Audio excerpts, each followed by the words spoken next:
Les enquêteurs sont toujours par deux. Carole Bouquet était au CHU d'Angers cet après-midi.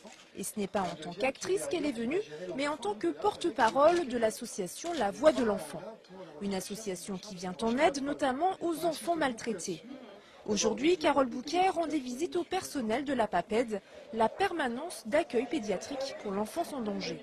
Cette structure a ouvert en 2005 grâce justement à l'association La Voix de l'Enfant.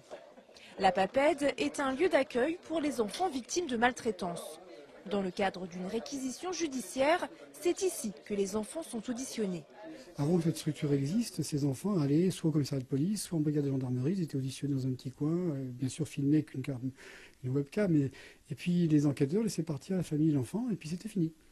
Or, on sait très bien que la détresse de l'enfant est majeure, celle des parents aussi, et qu'il faut absolument prendre en compte cette dimension-là, et c'est notre but. C'est de pouvoir les accompagner. Des pédiatres, des psychologues, mais aussi des gendarmes se relaient pour prendre en charge l'enfant victime. Depuis son ouverture, la PAPED a accueilli 1 millier d'enfants. En moyenne, 300 mineurs sont auditionnés par an. Après le CHU, Carole Bouquet s'est rendue au palais de justice d'Angers pour inaugurer la première salle d'audition protégée. Cette salle, c'est une petite révolution dans le monde judiciaire. D'abord, c'est la seule en France.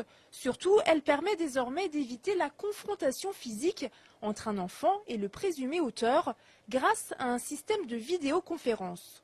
D'un côté, il y a l'enfant et son avocat. De l'autre côté, le prévenu, son avocat et le juge d'instruction. Et chacun peut participer à la confrontation par écran interposé.